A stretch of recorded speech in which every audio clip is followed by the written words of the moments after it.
যে বিষয়গুলো নিয়ে কথা হয়েছে সেখানে মূলত নির্বাচন ব্যবস্থা সংস্কার কমিশনের যে প্রস্তাবনা, সেখানে দ্বিকক্ষবিষ্ট পার্লামেন্টের ক্ষেত্রে তাদের যে প্রস্তাব ছিল যে 50% মানে 100 জনের মধ্যে উচ্চকক্ষের 100 জনের মধ্যে 50% সিভিল সোসাইটি থেকে আর 50% রাজনৈতিক দলগুলোর ভেতর থেকে আসবে। আমরা এই জায়গাতে একমত হতে পারিনি। আমরা বলেছি যে পুরোটাই আসলে যেহেতু এটা রাজনৈতিক মনোনয়ন থেকেই আসবে, ফলে আলাদা করে 50% সিভিল সোসাইটির জন্য বরাদ্দ করলে যেটা হবে যে বাংলাদেশ একটা স্ট্রং সিভিল সোসাইটি হারাবে। তখন সিভিল সোসাইটির সদস্যরাও চিন্তা করবেন যে কোনো একটা রাজনৈতিক দলের সাথে সম্পৃক্ত থাকলে পরবর্তীতে নির্বাচনের পর আপার হাউসে যাওয়া যাবে, কারণ মনোনয়নটা আলটিমেটলি ওই সিভিল সোসাইটির মনোনয়নটাও রাজনৈতিক দলগুলো থেকেই আসবে। এ কারণে আমরা বাংলাদেশে একটা স্ট্রং সিভিল সোসাইটি যারা আসলে নিরপেক্ষভাবে কাজ করবেন সেটা চাই। এই কারণে আমরা মানে সিভিল সোসাইটির মনোনয়ন রাজনৈতিক দল দেবে এই জায়গাতে আমরা একমত হতে পারিনি। এরকম আরও বেশ কিছু জায়গা রয়েছে, যেমন আপার হাউসে 105 জন থাকবেন, 100 জনের পরে বাকি 5 জনকে মনোনয়ন দিবেন রাষ্ট্রপতি, তিনি মনোনীত করবেন, সেই সুযোগটা রাখার পক্ষে আমরা নই। এরকম আরও বেশ কিছু জায়গা নিয়ে আসলে আমাদের মধ্যে আলোচনা হয়েছে।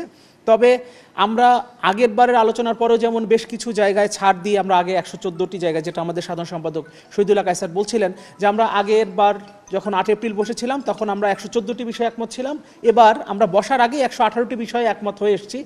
এবারও আমরা যে বিষয়গুলো নিয়ে আলোচনা করেছি সেগুলো নিয়েও আমরা আমাদের পার্টি ফোরামে আলোচনার ভিত্তিতে আশা করি আমরা এটাকে সর্বোচ্চ যতগুলো জায়গায় আমাদের জায়গা থেকে ছাড় দিয়ে আমাদের অবজারভেশনগুলো তাদেরকে জানিয়ে যতগুলো জায়গায় আমরা একমতে হতে পারি সে চেষ্টাটা আমরা করব। প্রায় সব ব্যাপারেই একমত। বিচার বিভাগীয় যে ব্যবস্থা সেটাতেও আমরা মোটামুটি তাদের সাথে একমত হয়েছি। আর আরেকটা কোনটা জনপ্রশাসন, ওটার ব্যাপারেও আমরা অনেক আমাদের দূরত্ব গুছিয়ে এনেছি। বিচার বিভাগ আর জনপ্রশাসন, এই 3টা সাবজেক্টের উপর আমরা আজকে তাদের সাথে কথা বলেছি। মূলত নির্বাচন ব্যবস্থা সংস্কার কমিশনের যে রিপোর্ট সেটা নিয়ে আমরা বেশি সময় আলাপ করেছি। অনেকগুলো সামনে নির্বাচন কিভাবে হবে এবং ভবিষ্যৎ নির্বাচন ব্যবস্থা দেশে কেমন হবে সেটা নিয়ে অনেকটা ফোকাস ছিল। তো এর মধ্যে অনেকগুলো বিষয়ে আমরা তাদের সাথে আগে একমত ছিলাম না, এবার আলোচনার মাধ্যমে আমরা তাদের সাথে একমত হয়েছি। কিছুদিন আগে আমাদের নির্বাচন কমিশনের প্রবাসী ভোটার এবং অনলাইন ভোটিং ব্যাপারে আমাদের কিছু বক্তব্য ছিল, সেখানেও আমরা তাদেরকে আমাদের অভিমতগুলো জানিয়েছি।